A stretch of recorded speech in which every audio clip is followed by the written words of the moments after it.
Hello students and my dear friends, I am Dr. Shalini Shukla and today is 23rd of July 2020 Thursday. Inspiration of the day is with the new day comes new strength and new thoughts. In today's discussion, we are going to cover these articles. So let's start with article number 1 given on page number 1. Government hints at fiscal steps after vaccine. कल फिक्की के एक event में हमारे chief economic adviser mister Subramaniam ने hint किया है that government is ready and is planning to come with the next physical measure और economic relief package after vaccine against कोविड-19 हैज़ बीन डेवलप। और जैसा कि हमने कल भी डिस्कस किया था जब हमारी फाइनेंस मिनिस्टर ने यूएस इंडिया बिजनेस काउंसिल की मीटिंग में कहा था that government is open to listen and to have discussion and negotiation with anyone whosoever is interested and has a plan to revive the economy. It means government is showing that government is flexible enough to accommodate any structural changes, economic changes within the country in order to revive the economy. और आज की भी news में यही discussion किया गया है कि जो चीफ इकोनॉमिक एडवाइज़र हैं उनके अकॉर्डिंग जब कोविड-19 की वैक्सीन इंडिया में डेवलप हो जाएगी, कमर्शलाइज हो जाएगी, उसके बाद इंडियन इकोनॉमी को रिवाइव करने के लिए गवर्नमेंट अदर फिस्कल मेजर्स और इकोनॉमिक पैकेज को अनाउंस कर सकती है। अच्छा, कोविड-19 की वैक्सीन का और फिस्कल मेजर या इकोनॉमिक रिलीफ पैकेज का क्या लेना देना है? Why this particular time period has been chosen to announce any sort of important fiscal measure or economic package to be released. Basically, जैसे ही कोविड-19 की वैक्सीन मार्केट में आएगी, कमर्शलाइज होगी, it will decrease the uncertainty and it will prompt the people or the public to spend on discretionary consumption. कैसे? जैसे कोविड-19 vaccine आएगी तो public में कोविड-19 के अगेंस्ट एक डिफेंस सिस्टम डेवलप हो जाएगा. People or the individual will start their discretionary expenditure or the discretionary consumption. दो तरह के कंजप्शन कैटेगरी होते हैं. अगर हम बहुत सिंप्लीफाइड फॉर्म में बोलें तो एक होता है डिस्क्रिशनरी कंजप्शन, एक होता है non discretionary or staple consumption. Discretionary की मीनिंग होती है विवेक. हिंदी में डिस्क्रिशनरी को बोलते हैं विवेक. तो अगर हम बोलें डिस्क्रिशनरी कंजम्पशन मीन्स ऐसा कंजप्शन या ऐसा एक्सपेंडिचर या ऐसे डिस्क्रिशनरी आइटम्स जिसमें एक्सपेंडिचर करने से पहले या उन आइटम्स को ख़रीदने से पहले, परचेस करने से पहले जो पीपल होते हैं वो सोचते हैं, डिस्क्रिशनरी डिसीजंस लेते हैं, डेलिब्रेशंस करते हैं, नेगोशिएशन करते हैं, मार्केट रिसर्च करते हैं in order to explore the available options and the amount of quantum they want to spend. तो discretion show करते हैं before actually buying those types of product or actually having the discretionary consumption. Staple और non discretionary consumption क्या होते हैं? Basically इसमें वो सारे items आते हैं जो कि essential होते हैं. It means इस तरह के कंजम्पशन करने से पहले कंज्यूमर को, पीपल को बहुत ज़्यादा सोचना नहीं पड़ता because all those types of non discretionary consumptions are essential consumption और इसेंशियल एक्सपेंडिचर. मीन्स लाइफ के सर्वाइवल के लिए वो एक्सपेंडिचर या वो कंजप्शन करना ज़रूरी है. जैसे कि हमारे फूड आइटम्स में जो कंजप्शंस होता है, मेडिकेशन में, हाउसिंग पर जो कंजप्शन होते हैं, all these consumptions are non discretionary staple. It means whether you have extra income or not, you have to have spent on food. It means it is non discretionary. बहुत ज़्यादा सोचना नहीं है, staple consumption है. It will go on whether you have income or not. Income means extra income.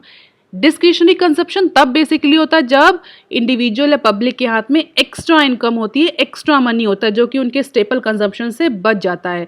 तो उस case में वो डिस्क्रिशनरी कंजप्शन करते हैं, डिस्क्रिशनरी एक्सपेंडिचर करते हैं. जैसे कि इंटरटेनमेंट, ट्रैवल, टूरिज्म, ये सारे डिस्क्रिशनरी कंजप्शंस में आते हैं. ये ज़रूरी नहीं है, नॉन इसेंशियल कंजप्शंस होते हैं, लाइफ सर्वाइवल के लिए ज़रूरी नहीं है. बट ये कब होते हैं? जब इकोनॉमी में जो पब्लिक होती है उसके पास एक्स्ट्रा इनकम होती है, इकोनॉमी में एम्प्लॉयमेंट जनरेशन अच्छा हो रहा होता है, सबके पास एम्प्लॉयमेंट होता है, इकोनॉमिक अपॉर्चुनिटीज़ होती हैं, हाथ में इनकम होती है, एक्स्ट्रा इनकम होती है कि वो जो स्टेपल कंजप्शन के बाद भी इनकम बचती है जिसके बाद वो डिस्क्रिशनरी कंजप्शन करते हैं in order to enjoy the life. तो ये लेजर टाइप के कंजप्शन होते हैं, डिस्क्रिशनरी कंजप्शन. तो जैसे ही कोविड-19 की वैक्सीन आएगी it will boost up the discretionary consumption. क्योंकि अभी अगर हम देखें तो ट्रैवल टूरिज्म हो गया, लेजर एक्टिविटीज़ हो गया, डाइनिंग आउट, इस तरह की जो एक्टिविटीज़ हैं ये बहुत ज़्यादा नहीं हो रही हैं, बहुत रिड्यूस हो चुकी हैं। क्यों? क्योंकि people have the fear of the infection कि अगर वो बाहर जाएंगे तो इस तरह के एक्सपेंडिचर, डिस्क्रिशनरी एक्सपेंडिचर करेंगे तो वो रिस्क से एक्सपोज होंगे, probably they may suffer from that infection. That is Y discretionary consumption is very low at this time. तो डिस्क्रिशनरी कंजप्शन इंक्रीज होगा, डिमांड बढ़ेगी, डिमांड बढ़ेगी, इकोनॉमी रिवाइव होगी। अनसर्टनिटी जो अभी बनी हुई है इकोनॉमिक रिवाइवल को लेकर के, क्योंकि कोविड किस तरह से आगे बढ़ेगा अभी भी बहुत ज़्यादा सर्टनिटी नहीं कि कोविड के केसेस बढ़ेंगे, कि वो अपने आप कम हो जाएंगे, बहुत सारी थेरीज हैं इसमें। इसी चीज़ों को देखते हुए इकोनॉमिक रिवाइवल और इकोनॉमिक ग्रोथ को लेकर के भी बहुत अनसर्टनिटी है। तो कोविड-19 की वैक्सीन के आने के बाद में एक बात तो इंश्योर हो जाएगी कि कोविड के केसेस अब नहीं इंक्रीज होंगे। कोविड इन्फेक्शन के अगेंस्ट डिफेंस डेवलप हो चुका है, तो it means in future the COVID infection is not going to increase. ये बात तो श्योर हो जाएगी।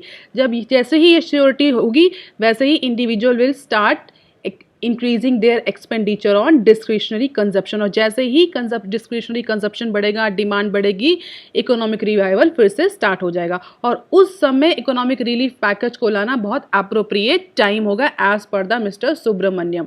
हालांकि मिस्टर सुब्रमण्यम ने यह भी रिकॉग्नाइज किया कि जो इंडिया का टारगेट था इस कोविड-19 से पहले कि इंडियन इकोनॉमी को थर्ड लार्जेस्ट इकोनॉमी बनाना है, वो इस पर्टिकुलर करंट सिचुएशन में, जिस तरह की हमारे बैंकिंग इंडस्ट्री की जो करंट हेल्थ चल रही है, उस करंट फाइनेंशियल कंडीशन में ये टारगेट अचीव कर पाना बहुत ज़्यादा प्रॉब्लमेटिक है या बहुत चैलेंजिंग है कि थर्ड इकोनॉमी अभी रिसेंटली पर्टिकुलर इस फाइनेंशियल ईयर में तो इंडियन इकोनॉमी के लिए इस टारगेट को अचीव करना बहुत बड़ा चैलेंज है। क्यों? क्योंकि हमारे इकोनॉमी में इस समय हमारी जो बैंकिंग इंडस्ट्री है वो बहुत बड़ी फाइनेंशियल डिस्ट्रेस की स्टेज पर या स्टेप पर खड़ी हुई है। क्योंकि जैसे ही हमने डिस्कस किया कि जैसे ही मोराटोरियम एक्सटेंड करेगा, ख़त्म होगा या दिसंबर तक उसको एक्सटेंड किया जाएगा, उसके बाद भी बैंकिंग इंडस्ट्री में एनपीए बहुत शार्पली इंक्रीज करेगा। और ये एनपीए की प्रॉब्लम कोविड-19 में ही नहीं आई है, ये पहले भी थी, लेकिन कोविड-19 में ये प्रॉब्लम मल्टीप्लाई होकर के सामने आएगी, ऐसे बहुत सारे एक्सपर्ट का कहना है। तो मिस्टर सुब्रमण्यम ने भी इस बात को रिकॉग्नाइज किया है कि it is difficult for the economy to achieve the target of being third largest economy in the world with this current health of the bank. That is why he urge the bank to use technology and data analytics for large corporate borrowing instead of going with the personal discretion. Basically होता है कि जब भी बड़ी बड़ी corporate borrowing से lending करनी होती है तो कमेटी सेट होती है और वो committee personal discussion, personal deliberation के बेसिस पे और सम अदर फैक्टर के बेसिस पर ये डिसाइड करती है कि ये लार्ज कॉर्पोरेट बोरोइंग्स देनी है, लेंडिंग करनी है कि नहीं करनी। कमेटी डिसाइड कंसोर्शियम टाइप का बनता है। बट मिस्टर सुब्रमण्यम का कहना है कि अगर इस पर्सनल डिस्क्रिशन के जगह बैंक्स टेक्नोलॉजी और डेटा एनालिटिक्स को यूज़ करना शुरू कर दें for lending purpose, so that may और that will decrease the large NPA of bank. क्योंकि उस डेटा एनालिटिक्स के बेसिस पर जो बोरोइंग के डिसीजन या लेंडिंग के डिसीजन बैंक्स लेंगे वो डिसीजन एक्यूरेट होंगे इंस्टेड ऑफ पर्सनल डिस्क्रिशन और पर्सनल डिस्कशन बेस्ड डिसीजन। क्यों? डेटा एनालिटिक्स को कैसे यूज़ किया जा सकता है? बहुत सिंप्लीफाइड में अगर मैं आपको बताऊं तो इसको बोलते हैं प्रेडिक्टिव एनालिसिस और प्रेडिक्टिव स्टैटिस्टिक्स, जिसमें कंपनी के प्रीवियस डेटा, फाइनेंशियल डेटा, उसके क्रेडिट वर्दीनेस, इन सब के डेटा को कलेक्ट करके कई सारे सॉफ्टवेयर होते हैं, स्टैटिस्टिकल सॉफ्टवेयर, उनमें कई सारे स्टैटिस्टिकल टूल अप्लाई किए जाते हैं उस डेटा पर और ये डिसीजन देखा जाता है कंप्यूटर यूज़ करते हुए, डेटा एनालिटिक्स यूज़ करते हुए, प्रेडिक्टिव स्टैटिस्टिक्स यूज़ करते हुए कि अगर किसी पर्टिकुलर कॉर्पोरेट को, उस पर्टिकुलर कॉर्पोरेट को बोरोइंग देनी है, लेंडिंग करनी है, तो क्या वो कॉर्पोरेट, क्या वो कंपनी, क्या वो ऑर्गेनाइजेशन फ्यूचर में उस लोन को, इतने बड़े लोन को रीपे कर पाएगा कि नहीं कर पाएगा। इंस्टेड ऑफ यूजिंग पर्सनल अर्ज और पर्सनल ड्राइव और पर्सनल डेलिब्रेशन और पर्सनल डिस्क्रिशन, कंप्यूटर और डेटा एनालिटिक्स की टेक्नोलॉजी को यूज़ करने का सजेशन दिया है जिससे कि राइट डिसीजन लिए जा सके। क्योंकि कंप्यूटर डेटा एनालिटिक्स तो किसी के लिए भी बायस नहीं होगा, कोई पॉलिटिकल बायसनेस भी नहीं आएगी, पर्सनल बायसनेस भी नहीं आएगी। On the basis of available data, by the application of predictive statistical tool, banks can easily analyze and find out the answer whether to lend particular corporate or not। तो इससे क्या होगा? Bank जो है वो राइट लेंडिंग डिसीजंस लेंगे और future में एनपीए डिक्रीज होगा. That is why he also prompted the banks to use technology.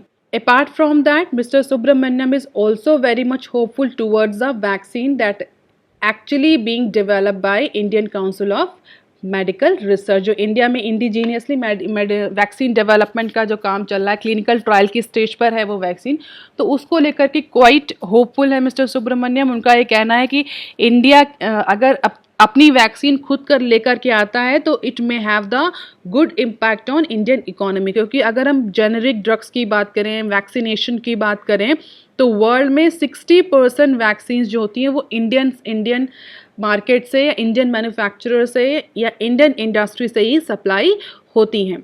कई बार मैं आपको डिस्कशन में ऑलरेडी ये बात भी बता चुकी हूँ कि India is the hub of generic drugs और वैक्सीन. चीपेस्ट कॉस्ट में इंडिया की जो मेडिसिन हैं वो डेवलप होती हैं और India is one of the largest exporter of generic drugs. अगर आपको याद हो तो हाइड्रोक्सीक्लोरोक्विन के केस में मैंने आपको बताया था कि 70% of the hydroxychloroquine is actually produced in India.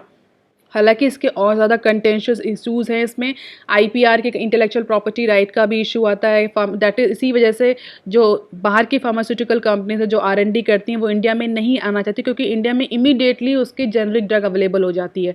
तो बहुत सारे इसमें अदर कंटेंशियस इशूज़ भी हैं, बट उसको अभी हम यहाँ डिस्कस नहीं करेंगे. बेसिकली आप ये समझ लीजिए कि India is the hub of generic drug.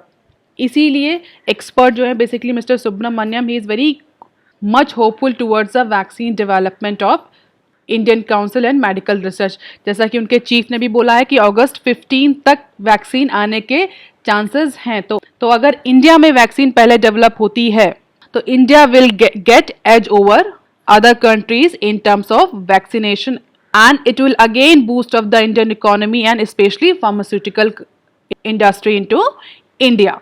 तो इस तरह के कई सारे पॉजिटिव मेजर्स और पॉजिटिव सेंटिमेंट्स पे मिस्टर सुब्रमण्यम ने फीकी के इवेंट में बोला. And it is in tandem with the previous discussion that our finance minister has with the representative of other country into US India Business Council meeting. अब देख लेते हैं other article. Direct tax refund down 10%. As per the Central Board of Direct Taxes, direct tax refund are down to 10% in comparison to the same period of last year. Despite central government has taken so many efforts to expedite the process of tax refund and to improve the status of tax refund amid the COVID-19 pandemic, the direct tax refund status has been down to 10% in comparison to last year. अब इस news का significance क्या है? Why this particular news is important? Direct tax collection भी fall करे तो definitely refund भी fall करेगा. But why this news is so important and why government is worried about this direct tax refund? Basically, इस कोविड-19 pandemic की situation में चाहे वो गवर्नमेंट हो चाहे वो RBI हो, दोनों ही पार्टीज या दोनों ही इंस्टीट्यूशन का एक ही पर्पस है, to revive the demand and to revive the economy by generating the demand. और डिमांड जनरेशन के लिए पब्लिक के हाथ में मनी होना, करेंसी होना, पैसा होना बहुत ज़रूरी है. इसीलिए RBI ने बहुत सारी एकोमोडेटिव पॉलिसीज़ ली थी, एक्सपेंशनरी मेजर्स भी लिए थे in order to ensure the availability of the cash in to the hand of public. इसी तरह गवर्नमेंट ने भी बहुत सारे सोशल सिक्योरिटी प्रोग्राम्स चलाए थे, स्कीम चलाए थे in order to ensure the availability of the money in to the hands of public, जिसमें डायरेक्ट टैक्स रिफंड भी एक इनिशिएटिव था, जिसमें गवर्नमेंट का एक पर्पस था कि डायरेक्ट टैक्स जो रिफंड है उसकी प्रोसेस को एक्सपीडाइट किया जाए और उसका स्टेटस इंप्रूव किया जाए, जिससे कि पब्लिक के हाथ में मनी अवेलेबिलिटी ज़्यादा हो. जो लोग इनकम टैक्स फाइल करते हैं उन्हें पता होगा, ITR फाइल करते हैं जब आपका टैक्स डिडक्शन होता है, तो at the end of the financial year companies और the individual file the ITR for their direct tax refund. जो उन्होंने सेविंग करी होती है उसके लिए ITR फाइल किया था, उस पर रिफंड मांगते हैं कि हमने ये सेविंग करी है तो हमें मेरी इस इनकम पर जो टैक्स डिडक्ट हुआ है उस टैक्स को रिफंड किया जाए. क्यों? क्योंकि गवर्नमेंट कुछ स्कीम चलाती है in order to promote the savings को प्रमोट करने के लिए गवर्नमेंट अपने इनकम टैक्स का जो रेजिम है उसमें रिबेट देती है कि अगर एक इंडिविजुअल इतनी कुछ लिमिट में सेविंग करेगा तो उस सेविंग पर उस इंडिविजुअल को टैक्स रिबेट मिलेगा, उसको टैक्स का एग्जम्पशन दिया जाएगा. तो at the end of financial year individual entities file their ITR in order to get their direct tax refund. तो वही टैक्स रीफंड 10% डाउन हुआ है in comparison to previous year. तो इससे क्या होगा, अब टैक्स रीफंड डाउन हुआ, इट मीन्स जो रिफंड आता पब्लिक के हाथ में, जो मनी आता रिफंड के फॉर्म में, वो डिमांड जनरेशन में कन्वर्ट होता, वो एक्स्ट्रा मनी होता जो कि टैक्स के फॉर्म में पहले कट गया था, बट सडनली पब्लिक के हाथ में आएगा तो मनी सर्कुलेशन बढ़ेगा, डिमांड बढ़ेगी, इकोनॉमिक रिवाइवल में हेल्प होती। But contrary to government expectation, this year refund and the cash outflow from income tax department stood at 74,000 crore in comparison to 82,000 crore of previous financial year, that is financial year 20. According to the senior officer of CBDT, बहुत सारे अभी कुछ SSE हैं जिन्होंने ITR file भी नहीं किया है, तो उनका अभी अमाउंट ड्यू है उन एसएससीज का, और कुछ जो ITR क्लेम्स हैं वो अभी सिक्योरिटी पर्पस के लिए भी रोक लिए गए हैं, उनका भी रिव्यू चल रहा था। Certain cases are held still, तो अगर इन केसेस को ओपन या रिजॉल्व किया जाएगा तो ये 10% हो सकता है डिक्रीज कर जाए, लेकिन currently as of July 18 direct tax refund are down to 10%। अगर हम क्वांटम की बात करें तो कलेक्शन भी फॉल हुआ है। इस न्यूज को भी हमने डिस्कस किया था कि इस फाइनेंशियल ईयर में अभी तक जो डायरेक्ट टैक्स कलेक्शन हुआ है वो अप्रोक्सीमेटली 1.40 ट्रिलियन का हुआ है, जो पिछले फाइनेंशियल ईयर में 1.8 ट्रिलियन का था। तो डायरेक्ट टैक्स कलेक्शन भी फॉल किया है और डायरेक्ट टैक्स रीफंड भी फॉल किया है इस फाइनेंशियल ईयर में, और ये दोनों ही सिचुएशन किसी भी इकोनॉमी के लिए अच्छी नहीं होती। Now look at into the article number 3 given on page number 2. Promoters defaulters too soon face crackdown by lenders. तो कल सुप्रीम कोर्ट का जो डायरेक्शन है फाइनेंस मिनिस्ट्री को, उस डायरेक्शन के बाद expert are saying that very soon finance ministry is going to issue another circular to all public sector bank in order to ensure the personal guarantee of promoters and directors of the firm defaulting to the large loan. तो अब finance ministry, ऐसा expect किया जाए कि बहुत जल्दी finance ministry एक नया सर्कुलर के साथ आएगी जिसमें पब्लिक सेक्टर बैंक्स को क्लियर इंस्ट्रक्शन दे दिए जाएंगे कि वो अब पर्सनल गारंटी प्रमोटर्स और डायरेक्टर्स से लें for lending large amount of corporate loans. तो जिससे जो ऑलरेडी रेजोल्यूशन के केसेस चल रहे हैं डिफॉल्टिंग कंपनीज के या जो आने वाले हैं, उन सारी कंपनीज के प्रमोटर्स के लिए अब और डिफिकल्ट सिचुएशन आने वाली है, क्योंकि banks are now going to invoke the personal guarantee. अभी तक जो बैंक्स की जो मिली भगत थी, जो बैंक से टॉप पर्सनल्स होते थे, उनकी डायरेक्ट कंपनी के डायरेक्टर्स और फर्म्स के जो प्रमोटर्स होते थे, उनके साथ वो मिल करके कुछ परसेंटेज कमीशन लेकर के पर्सनल गारंटी इन्वोक नहीं करते थे, जिसकी वजह से जब भी लोन पेमेंट की बात आती, अगर लोन डिफ़ॉल्ट हो गया तो जितना भी लोन रीपेमेंट जो लेंडर होते थे उस कंपनी के, वो सिर्फ उस पर्टिकुलर डिफ़ॉल्ट कंपनी के ही असेट्स पर क्लेम कर सकते थे। वो उस कंपनी के प्रमोटर्स या डायरेक्टर्स या टॉप मैनेजरियल जो पर्सनल हैं उनके पर्सनल असेट पर कोई भी क्लेम नहीं कर सकते थे। But after the direction of Supreme Court now it is going to happen that the personnel of or the promoter or the director of the defaulting firms or the defaulting companies has to repay the lender's loan by their personal assets. अब जो company के promoters होंगे, directors होंगे, top managerial personnels होंगे, employees होंगे, उनको अपने personal asset से भी कंपनी के लेंडर्स जो हैं, जो बैंक्स स्पेशली होते हैं, उनको लोन रीपेमेंट करना होगा। मींस अब उनके पर्सनल असेट भी गारंटी में लिए जाएंगे, जो कि अभी तक पब्लिक सेक्टर बैंक्स नहीं कर रहे थे, जिसकी वजह से पब्लिक एक्सचेकर को अप्रॉक्सीमेटली 1900 करोड़ का डेली लॉस हो रहा था एज पर द पटिशनर, जिसने पटिशन PIL फाइल करी थी सुप्रीम कोर्ट में against all these public sector banks in order to seek the disciplinary action for them. लेकिन अगर हम बात करें सिनेरियो की, तो ऐसा नहीं है कि बहुत सारे बैंक्स या बहुत सारे केसेस में या हर केसेस में बैंक्स ने पर्सनल गारंटी इन्वोक नहीं करी है। बहुत सारे ऐसे केसेस भी हैं जहां पर प्रमोटर्स ने पर्सनल गारंटी दी है in order to avail the large loans, जैसे कि JP कंपनी हो गए, आलोक इंडस्ट्री, लैंडको, वीडियोकॉन, भूषण स्टील, इन सब के केसेस में प्रमोटर्स जो डायरेक्टर्स थे कंपनीज के, उन्होंने पर्सनल गारंटी यूज करी थी in order to avail the large loans for their companies. और बहुत ही प्रोमिनेंट केस अगर आपको याद हो तो विजय माल्या का केस था, जिसमें उन्होंने बहुत बड़ा लोन लिया था किंगफिशर एयरलाइंस के लिए। उसमें भी विजय माल्या ने पर्सनल गारंटी ही यूज करी थी in order to avail the loan from the bank. That is why बहुत सारे पर्सनल असेट जो है विजय माल्या के वो कन्फिस्केट कर दिए गए by the lenders in order to recover the loan. तो ऐसा नहीं है कि हर केस में पर्सनल गारंटी इन्वोक नहीं करी गई, बट कुछ केसेस में ऐसा नहीं किया जाता जिसकी वजह से पब्लिक एक्सचेकर को बहुत ज़्यादा लॉस होता है।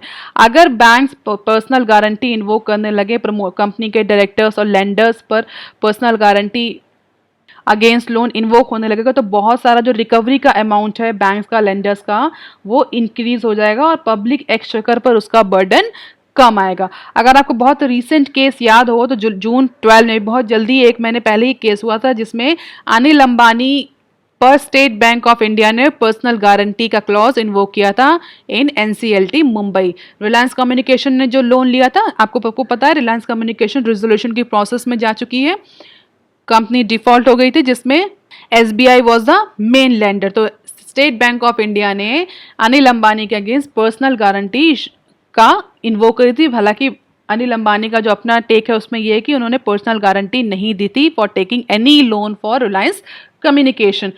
अभी भी ये केस एनसीएलटी में पेंडिंग है और इस केस की जैसे ही प्रोसीडिंग्स होंगी, जो भी रिजल्ट आएगा, that will work as a test case for recovery of the loan against personal guarantee.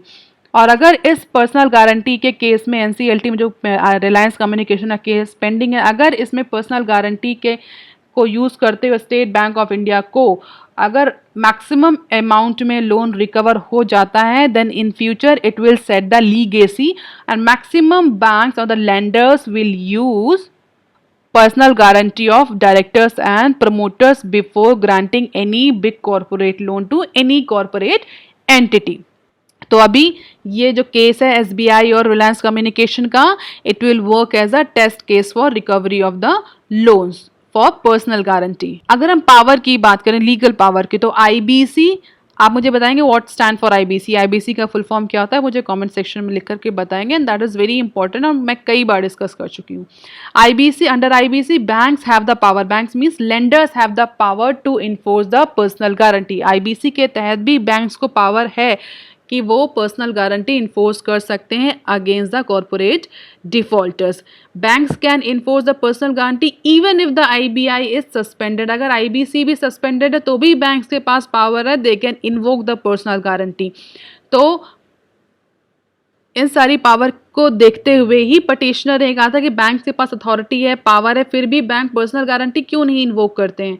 तो उसी को लेकर के सुप्रीम कोर्ट ने डायरेक्टिव दिए हैं फाइनेंस मिनिस्ट्री को, और in future PSBs are expediting and enforcing promoters guarantee and several erring promoters will face the action. तो जो अपकमिंग रेजोल्यूशन प्रोसेस है उसमें जो कंपनीज जाने वाली हैं, उनके प्रमोटर्स, उनके डायरेक्टर्स, उनके टॉप मैनेजरियल पर्सनल्स, अब उन सब पर पर्सनल गारंटी का क्लॉज इन्वोक कर सकते हैं lenders and it may improve the recovery amount as well. क्योंकि मैक्सिमम टाइम ऐसा होता था कि कंपनी के बिहाफ पर, कंपनी के नाम पर बड़े बड़े लोन ले लिए जाते थे और जो कंपनी के डायरेक्टर्स होते थे, प्रमोटर्स होते थे, वो पर्सनल गारंटी नहीं देते थे, कंपनी के एसेट्स की गारंटी दी जाती थी। और कंपनी डिफॉल्ट हो गई तो डायरेक्टर्स के अपने पर्सनल जो असेट्स हैं, जो प्रमोटर्स के अपने पर्सनल असेट्स हैं, जो टॉप मैनेजरियल पर्सनल्स होते हैं, सीईओ, एग्जीक्यूटिव, उनके जो पर्सनल असेट्स हैं वो अनटच्ड रहते थे। कंपनी से जितनी, कंपनी के असेट्स से, कॉर्पोरेट के असेट्स से जितनी रिकवरी हो पाती थी, लेंडर्स उतनी ही रिकवरी कर पाते थे, जिससे कि बहुत ज़्यादा नुकसान होता था लेंडर्स को, स्पेशली बैंक्स को। बट अगर जब पर्सनल गारंटी का क्लॉज इन्वोक होने लगेगा तो रिकवरी रेट बहुत ज़्यादा इम्प्रूव हो जाएगा in comparison to the previous situation. अब देख लेते हैं article number 4 given on page number 4। DOT's cabinet note on auction keeps 5G out. The Department of Telecommunication has circulated a cabinet note seeking comment for conducting spectrum auction, keeping aside the coveted 5G airwaves from the offering। जो 5G airwaves के spectrum के लिए जो बहुत ज़्यादा expectation करी जा रही थी, कविटेड मीन्स, कविटेड इज द वर्ड जिसकी हिंदी होती है डिमांडेड या बहुत ज़्यादा प्रचलित या बहुत ज़्यादा इच्छित। डिमांडेड अगर आप इंग्लिश में समझ रहे थे कि बहुत ज़्यादा डिमांड है जिसकी, तो 5G एयरवेज स्पेक्ट्रम के ऑक्शन की बहुत ज़्यादा डिमांड चल रही थी, लेकिन फिलहाल के लिए जो सर्कुलर डिपार्टमेंट ऑफ टेलीकम्युनिकेशन ने कैबिनेट में अप्रूवल के लिए डाला है, उस सर्कुलर में उस प्रपोजल में डिपार्टमेंट ऑफ टेलीकम्युनिकेशन ने 5G एयरवेव्स के स्पेक्ट्रम की ऑफरिंग को रिमूव कर दिया है। क्यों डिपार्टमेंट ऑफ टेलीकम्युनिकेशन अभी 5G एयरवेव्स की स्पेक्ट्रम नहीं करना चाहता या नहीं करने जा रहा है? बिकॉज डिपार्टमेंट फील्स दैट कि AGR इशू की वजह से जो एडजस्टेड ग्रॉस रिवेन्यू का इशू चल रहा है वोडाफोन आइडिया पर, एयरटेल पर, सारी टेलीकम्युनिकेशन कंपनीज पर है, इवन BSNL पर भी है। तो जो AGR का इशू चल रहा है जिसकी वजह से कंपनीज को बहुत ज़्यादा ड्यू पेमेंट करना है डिपार्टमेंट ऑफ टेलीकम्युनिकेशन को, उसकी वजह से इंडस्ट्री में अभी फ्रेश बिड के लिए या high technology airwaves 5G airwaves के लिए अभी इंडस्ट्री में डिमांड नहीं है, एपेटाइट नहीं है, because of the poor financial condition और द फाइनेंशियल क्राइसिस। इस एडजस्टेड ग्रॉस रिवेन्यूज की वजह से कंपनीज पर बहुत ज़्यादा ड्यूज है। इट मीन्स कंपनीज अभी स्पेक्ट्रम में या 5G टेक्नोलॉजी पर एक्सपेंडिचर नहीं कर सकती, उनके पास फाइनेंस अवेलेबिलिटी नहीं है, फाइनेंशियल क्राइसिस की सिचुएशन है। उसकी वजह से अगर इस time department of telecommunication 5G airwaves के स्पेक्ट्रम को लेकर के आता है तो उसको बहुत अच्छा ऑक्शन या बिड नहीं ऑफर होंगी, क्योंकि कंपनीज के पास पैसा ही नहीं है, डिजायर रिस्पॉन्स नहीं मिलेगा डिपार्टमेंट ऑफ टेलीकम्युनिकेशन को इन 5G स्पेक्ट्रम। तो इतने टाइम से जो कंपनीज डिमांड कर रही हैं 5G स्पेक्ट्रम को लेकर के लिए, फिलहाल के लिए डिपार्टमेंट ऑफ टेलीकम्युनिकेशन ने उस 5G स्पेक्ट्रम के ऑक्शन को होल्ड पर रख दिया है, क्योंकि उसके अकॉर्डिंग कंपनीज के पास अभी इतना फाइनेंस है ही नहीं कि वो हाई टेक्नोलॉजी एयरवेव्स में अभी इन्वेस्टमेंट कर पाए, क्योंकि companies are still reeling from और struggling from the adjusted gross revenue case और ड्यूज। पहले वही पे कर ले, बाद में 5G टेक्नोलॉजी में इन्वेस्टमेंट करे कंपनीज।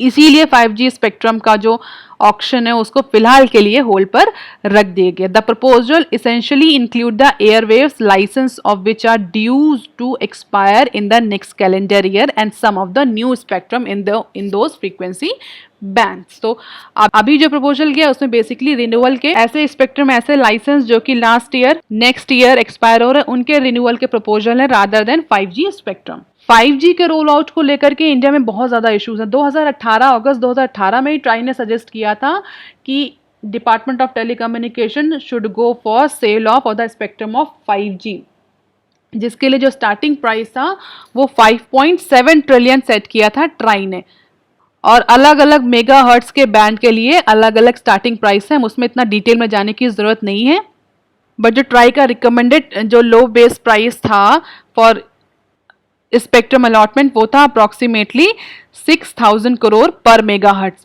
इतना ज़्यादा प्राइस, जो जैसे ही टेलीकॉम ऑपरेटर ने लोअर बेस प्राइस को सुना, उन्होंने तुरंत कोट किया जो स्पेन, कोरिया, UK, इटली में जो बेस प्राइस है वो अप्रॉक्सीमेटली 84 करोड़ पर मेगाहर्ट्ज का है, और वहीं इंडिया में 6,000 करोड़ पर मेगाहर्ट्ज रखने का सजेशन दिया था ट्राई ने। तो इमीडिएटली टेलीकॉम ऑपरेटर्स ने कहा कि ये प्राइसिंग स्ट्रक्चर या ये प्राइसिंग स्ट्रैटेजी और ये लोअर बेस प्राइस तो बहुत ज़्यादा है in comparison to other countries जहाँ पर 5G बैंड का ऑलरेडी ऑक्शन हो चुका है।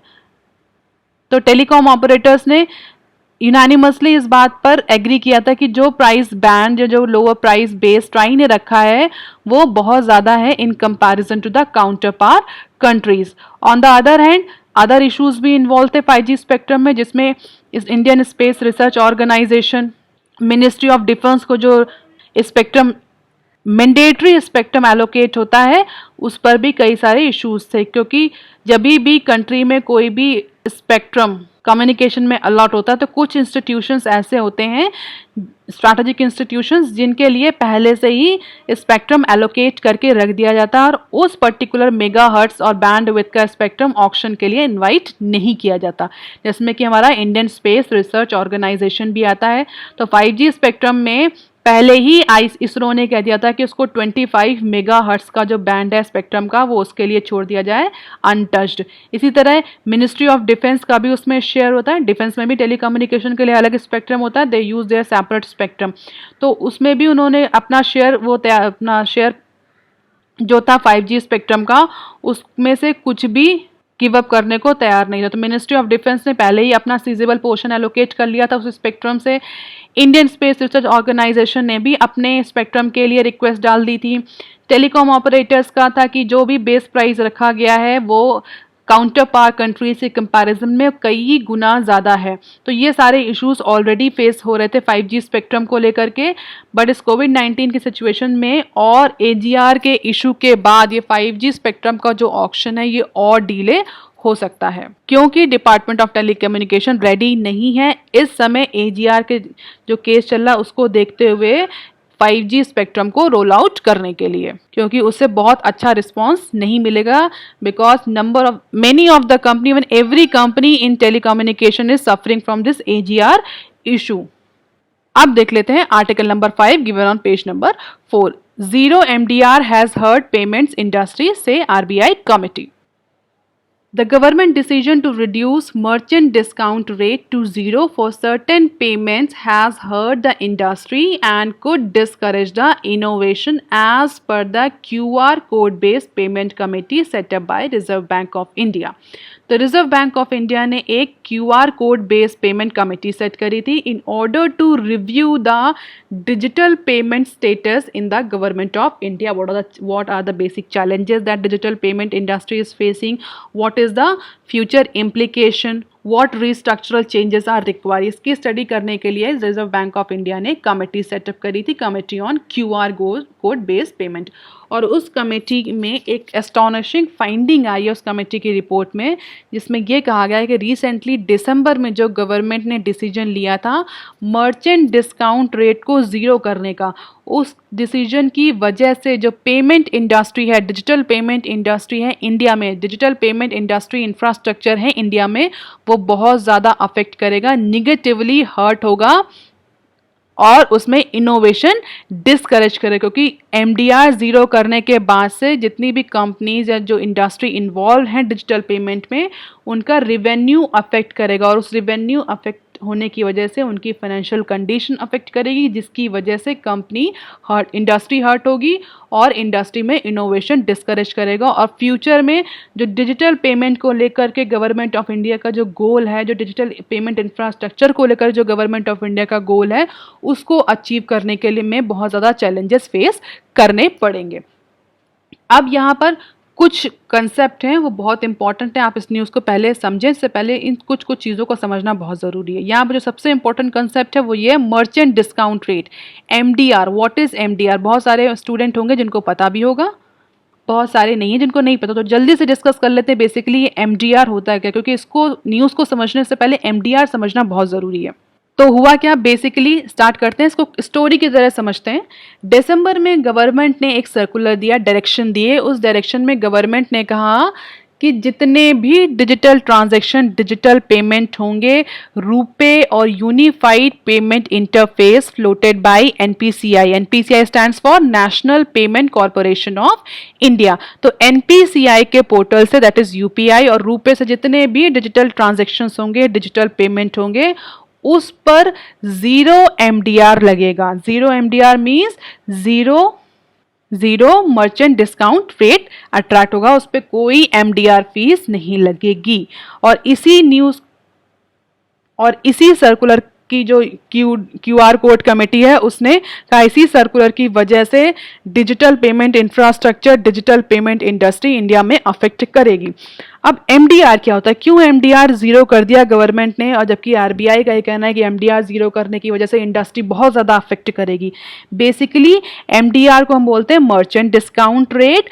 It is defined as a bank fee charged to the merchant for taking payment from their customer through credit cards and debit cards for goods and services. It means MDR क्या होता है, bank fees होती है, bank की एक fees होती है जो बैंक चार्ज करता है। किस पर चार्ज करता है, मर्चेंट पर, सेलर पर या ट्रेडर पर, जो कि डिजिटल पेमेंट ले रहा होता है अपने कस्टमर से, उस पर बैंक एक फीस चार्ज करता है, उसको बोलते हैं MDR।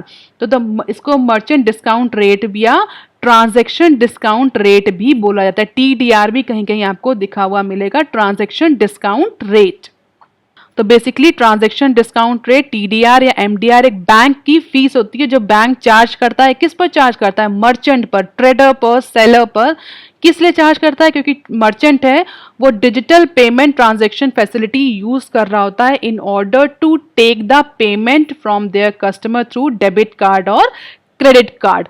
वो एक डिजिटल पेमेंट मोड यूज कर रहा होता है अपने कस्टमर से डिजिटल और क्रेडिट कार्ड के थ्रू पेमेंट लेने के लिए। कैश पेमेंट नहीं लेता है। आपने देखा होगा आप शॉपिंग करने जाते हैं, आप मशीन होती है जिसमें आप अपना कार्ड स्वैप करते हैं, तो वो आपका मर्चेंट जो होता है जिसको आप पेमेंट कर रहे होते हैं उससे बैंक फीस चार्ज करेगा for using that digital payment system. और ये जो फीस होती है ये वेरी करती है। Bank can lower this fees, bank can increase this fees and this fees also vary between the banks. Bank to bank ये फीस भी वेरी करती है। जनरली मर्चेंट हैव टू पे 1% to 3% fee for processing of payment for each transaction. तो हर transaction में 1 से 3% जो होती है वो MDR फीस जाती है, मर्चेंट को पे करना होता है। इसीलिए आप अगर ध्यान से देखें तो कई बार जब आप किसी शॉप पर जाते हैं और आप बोलते हैं आप डिजिटल पेमेंट करेंगे, कार्ड से पेमेंट करेंगे, तो आपका मर्चेंट आपको बोलता है यू हैव टू पे 2% एक्स्ट्रा होता है। तब उस केस में आप बोलते हैं नहीं ठीक है, अगर 2% एक्स्ट्रा पे करना तो हम कैश पेमेंट ही कर देंगे। तो वो 2% एक्स्ट्रा किस लिए मांग रहा था? वो इसी MDR के लिए जो फी लगती है जो बैंक को पे करेगा for using their digital payment system, तो वो MDR 2% आपसे चार्ज करता है। तो basically this merchant discount rate include so many charges and taxes that electronic and digital payment entails. केवल बैंक की फीस नहीं होती, इसमें बहुत सारे 1 to 3% जो भी फीस बैंक ले रहा है इसमें बहुत सारे टैक्सेस भी इंक्लूड होते हैं, बहुत सारे डिजिटल पेमेंट की फीस भी इंक्लूड होती है। कौन कौन से? जैसे कि अगर हम बात करें तो MDR can consist of bank fee, सबसे पहले बैंक के चार्जेस होते हैं। Bank fee that charge on customer and vendors, दोनों पर ही चार्ज होते हैं, कस्टमर पर भी चार्ज होगा और वेंडर पर भी चार्ज होता है। Also include transaction processing cost, interchange fee, miscellaneous fees that include cross border fee, zero limit fee, gateway of point of sale fee, assessment fee, बहुत सारी फी इंक्लूड होती हैं। उसके बाद ये 1 to 3% फॉल करता है। 1 to 3% of what? 1 to 3% of your transaction. जितना ट्रांजैक्शन आपने, अगर आपने 100 रुपए का ट्रांजैक्शन किया है तो 1 से 3 रुपए जो है वो आपको MDR के फॉर्म में देने होते हैं आप और आपके मर्चेंट को मिल करके। तो ये कैसे काम करता है? अगर इसको बहुत सिंप्लीफाइड फॉर्म में समझना चाहें तो consumer purchase the good from the grocery. आप गए किसी भी ग्रोसरी शॉप पर या रिटेल शॉप पर and you have purchase certain goods और सर्टेन आइटम्स। आपने कुछ आइटम्स खरीदे और आपने पे किया अपने क्रेडिट कार्ड या डेबिट कार्ड से। Instead of paying cash you have paid through credit card और डेबिट कार्ड। मर्चेंट ने पॉइंट ऑफ सेल या POS डिवाइस को यूज किया, जो आप जिसमें आप स्वैपिंग करते हैं अपना कार्ड, उस डिवाइस को यूज किया और आपसे पेमेंट ले लिया। उस पेमेंट में 2% 3% जो भी फीस लेवी होगी वो फीस बैंक को जाएगी, बैंक चार्ज करेगा MDR। तो वो 2 से 3% जो है वो बैंक के पास जाएगा। अब बैंक क्या करेगा वो 2 से 3% का? बैंक वो 2 से 3% में जितना भी कलेक्शन हुआ है वो कार्ड इशूइंग जो बैंक होगा, जिसका कार्ड स्वैप हुआ होगा, उस बैंक को देगा उसमें परसेंटेज। पेमेंट नेटवर्क, जिस कंपनी का पेमेंट इंटरफेस वो मर्चेंट यूज कर रहा होगा या जो पेमेंट नेटवर्क जिस भी कंपनी का, बहुत सारे NPCI का बेसिकली है जिस पे गवर्नमेंट ने 0 MDR किया है। इसी तरह बहुत सारे अदर पेमेंट गेटवेज भी होते हैं। तो जिस कंपनी का पेमेंट गेटवे है उसको भी वो पैसा देगा। Bank provided the POS terminal, जिस बैंक ने POS टर्मिनल प्रोवाइड किया होगा उस मर्चेंट को, उसको भी पेमेंट करेगा। तो बैंक ने अपनी फीस ली और जो अदर इन्वॉल्विंग इंडस्ट्री थी, कंपनीज थी, उनको भी फी पे करी 2 से 3% में। तो इस तरह से जो बैंक ने आपसे MDR चार्ज किया वो इन सब में डिस्ट्रीब्यूट होता है। तो अब गवर्नमेंट ने कहा कि जो रुपे यानी ऐसा डिजिटल पेमेंट ट्रांजैक्शन सिस्टम जो रुपे सिस्टम को यूज कर रहा है या NPCI develop unified payment interface को यूज कर रहा है, मींस ऐसे पेमेंट ट्रांजैक्शन नेट जो NPCI डेवलप पेमेंट नेटवर्क को यूज कर रहे हैं या रुपे कार्ड को यूज कर रहे हैं, इन दोनों इंस्टीट्यूशन की जो फीस है वो 0 हो जाएगी। यानी इनको कोई फीस नहीं देनी पड़ेगी, ये फ्री ऑफ कॉस्ट अपने डिजिटल पेमेंट की सर्विस प्रोवाइड करेंगे मर्चेंट को। अब गवर्नमेंट ने क्यों ऐसा डिसीजन लिया कि फी माफ कर दी? बेसिकली गवर्नमेंट का पर्पस है, चाहे वो डिमोनेटाइजेशन रहा हो, चाहे वो कब कोई भी मोटिव रहा हो, government wants to increase the digital payments. Government और RBI दोनों ही चाहते हैं कि डिजिटल पेमेंट इंप्रूव हो। तो अगर एक्स्ट्रा फीस कोई सी भी डिजिटल पेमेंट पे चार्ज होती है तो जनरली जो कस्टमर्स होते हैं या मर्चेंट होते हैं वो रिफ्रेन करते हैं उस डिजिटल पेमेंट को यूज़ करने के लिए। आप भी अगर आपसे जब आप कई बार शॉप पर गए होगे, स्पेशली जब मोबाइल खरीदने जाते हैं, जब मोबाइल का पेमेंट करते हैं तो आप बोलते हैं, आपका जो मर्चेंट होगा, जो सेलर होगा, आपसे बोलेगा अगर आप कैश पेमेंट करेंगे तो आपको इतना ही अमाउंट देना है, अगर आप डिजिटल पेमेंट करेंगे या कार्ड पेमेंट करेंगे तो यू हैव टू पे 2% एक्स्ट्रा। तो इमीडिएटली क्या होता है, कस्टमर बोलता है नहीं नहीं, तो फिर हम कैश पेमेंट कर लेते हैं, एटीएम से जाकर के कैश निकाल लेंगे और कैश पेमेंट कर देंगे। क्यों? क्योंकि we want to save that 2%। इसीलिए हमने डिजिटल पेमेंट को रोक करके कैश पेमेंट को प्रेफर किया उस सिचुएशन में, और यही गवर्नमेंट ऑफ इंडिया नहीं चाहती है। इसीलिए ये एमडीआर की फीस को जीरो कर दिया गया ताकि डिजिटल पेमेंट को इंक्रीज किया जा सके, कस्टमर को और मर्चेंट दोनों को ही अट्रैक्ट किया जाए ताकि वो डिजिटल पेमेंट करें। क्यों? क्योंकि उनको डिजिटल पेमेंट पे कोई भी एक्स्ट्रा फी नहीं देनी पड़ेगी, जो भी यूनिफाइड पेमेंट इंटरफेस और रुपे कार्ड के थ्रू होगा एज पर गवर्नमेंट सर्कुलर। लेकिन आरबीआई का इस पे कहना है कि गवर्नमेंट के इस सर्कुलर के बाद से तो जितनी भी ये पेमेंट कंपनीज हैं, RuPay payment company, card issuing bank जो हो गए, नेटवर्क पेमेंट जो इंटरफेस कंपनीज हो गई, ऐसे बैंक जो पीओएस टर्मिनल प्रोवाइड करते हैं, उन सबको रिवेन्यू लॉस हो रहा है। उस रिवेन्यू लॉस की वजह से क्या होगा, जितनी भी इंडस्ट्री हैं जो इन्वॉल्व हैं डिजिटल पेमेंट के इंफ्रास्ट्रक्चर के केस में, वो इनोवेशन रोक देंगी। एक्स्ट्रा इन्वेस्टमेंट जो करना है डेवलपमेंट पे, कि नई नई टेक्नोलॉजी लाना पेमेंट की, उसमें डेवलपमेंट करना रोक देंगे, उसमें एक्सपेंडिचर या इन्वेस्टमेंट करना रोक देंगे। तो इनोवेशन रुकेगा, एक्स्ट्रा इन्वेस्टमेंट रिड्यूस होगा इन कंपनीज का, तो जॉब लॉस होगा। तो इवेंचुअली क्या होगा, वो इंडस्ट्री सफ़र करेगी और इंडस्ट्री में स्लो डाउन आएगा, जिसकी वजह से जो गवर्नमेंट का जो एम है to expand the digital payment infrastructure in India, वो भी हैम्पर होगा। तो कहीं ना कहीं इस एमडीआर की फीस को जीरो करने की वजह से जो गवर्नमेंट का लॉन्ग टर्म ऑब्जेक्टिव है डिजिटल पेमेंट को इम्प्रूव करना, डिजिटल पेमेंट इंफ्रास्ट्रक्चर को इम्प्रूव करना, कई डिफरेंट डिजिटल पेमेंट्स के मोड को लाना, इनोवेशन इम्प्रूव करना कि डिफरेंट फॉर्म्स में डिजिटल पेमेंट्स हो, कई नई नई टेक्नोलॉजी को लाना, वो सब हैम्पर करेगा एज पर द आरबीआई। और गवर्नमेंट का मोटिव भी यही था कि इससे हमारा डिजिटल पेमेंट इंक्रीज हो। On the other and short term में तो ये इंक्रीज होता हुआ दिख रहा है, बट लॉन्ग टर्म में इसके इम्प्लीकेशन ऐसे होंगे कि जो डिजिटल पेमेंट इंफ्रास्ट्रक्चर को हॉल्ट करेगा इंडिया में। तो आरबीआई का ये कहना है कि गवर्नमेंट को एमडीआर की जो फीस जीरो करी है वो जीरो नहीं करनी चाहिए, जिससे कि जो इंडस्ट्री और जो इसमें बीच में मिडिल मैन सब इन्वॉल्व हैं, card issuing bank, payment network companies, bank जो पीओएस टर्मिनल प्रोवाइड कर रहे हैं, उनका रिवेन्यू लॉस ना हो और उनमें इनोवेशन डिस्करेज ना हो। अब देख लेते हैं some other news clips. Banks unions agree to 15% wage hike. If you remember we have discuss this news कि 22 जुलाई को बाईपार्टाइट है बैंक्स का, ट्रेड यूनियन का और मैनेजमेंट यूनियन का। तो फाइनली 2017 से जो बाईपार्टाइट पेंडिंग था वो अब बाईपार्टाइट सेटल हो गया है। दोनों ही मैनेजमेंट यूनियन और ट्रेड यूनियन एग्री हो गए हैं 15% वेज हाइक पर। इफ़ यू रिमेंबर हमने डिस्कस किया कि था पहले भी कि हर 3 साल में इनका वेज रिवीजन होता है, हमारे पे कमीशन के बेसिस पर इनका वेज रिवीजन नहीं होता है बैंकिंग इंडस्ट्री में। यहाँ पर बाईपार्टाइट होता है। बाईपार्टाइट मीन्स दो पार्टीज कौन? हमारी ट्रेड यूनियन और मैनेजमेंट यूनियन बैठ के नेगोशिएशन डेलिब्रेशंस के थ्रू अपनी वेज को डिसाइड करते हैं, वेज इंक्रीमेंट को डिसाइड करते हैं। 2017 से ये पेंडिंग था, जो फाइनली जुलाई 22 में कल सेटल हो गया। और इसमें जो एक नया प्रोविजन लाया गया है फिर स्पेशली पब्लिक सेक्टर बैंक्स के लिए, उसमें परफॉर्मेंस लिंक्ड पे फर्स्ट टाइम इंट्रोड्यूस हुआ है पब्लिक सेक्टर बैंक्स में। प्राइवेट सेक्टर बैंक्स में तो परफॉर्मेंस लिंक्ड पे चलती है, बट पब्लिक सेक्टर बैंक्स में ये फर्स्ट टाइम इंप्रूव हुआ है परफॉर्मेंस लिंक्ड इंसेंटिव इन वेज सिस्टम। तो फिलहाल इतना ही जानिए कि बाईपार्टाइट सेटल हो चुका है। 15% की वेज हाइक पर ट्रेड यूनियन एग्री कर गई है और इस बार performance link payment system first time introduce किया गया है इनटू पीएसबी। अब देख लेते हैं some other news clip. E payment में touch 15 trillion a day by financial year 25 RBI. As per the RBI estimate, payments to digital modes are expected to jump to the 1.5 billion transaction worth rupees 15 trillion a day in upcoming 5 years.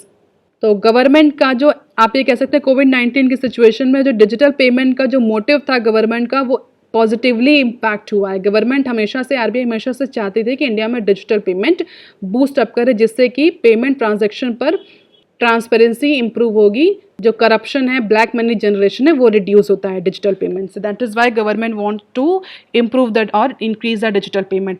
तो कोविड-19 की वजह से digital payment में बहुत ज़्यादा boost देखा गया. Now individuals are preferring, public is preferring to pay online rather than paying through cash और going ATMs for cash withdrawal. Infection की वजह से इंडिविजुअल ATM विजिट नहीं कर रहे हैं, ATM नहीं जाना चाह रहे हैं, कैश पेमेंट्स नहीं ले रहे हैं. डिजिटल पेमेंट का जो वेव है वो बहुत ज़्यादा इंक्रीज करी है कोविड-19 की सिचुएशन में. और अगर यही वेव कंटिन्यू रही तो आगे आने वाले फाइनेंशियल ईयर 25 तक ये जो ट्रांजैक्शन की वर्थ है ये 1.5 बिलियन का ट्रांजैक्शन एक दिन में होगा, अप्रॉक्सीमेटली 15 ट्रिलियन के ट्रांजैक्शन से. तो it is going to leaps and bounce.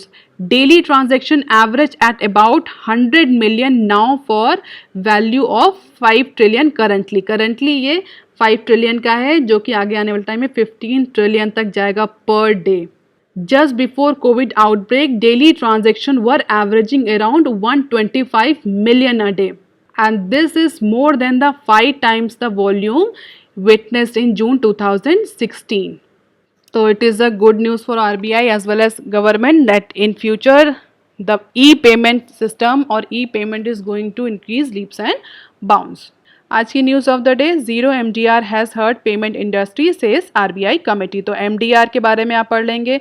MDR zero करने के क्या एडवांटेज हैं, डिसएडवांटेज हैं, दोनों ही होते हैं जो कि हमने ऑलरेडी डिस्कस भी किया है, तो उसको भी आप डिटेल में पढ़ सकते हैं. Vocabulary of the day is coveted. Coveted means प्रतिष्ठित, इच्छित, बेहद मांग में. All these are the references. If you want a lecture PDF, you can join my Telegram channel. You can also follow me on Twitter and ResearchGate. That's all for today, student. Please like, share and subscribe. Thank you.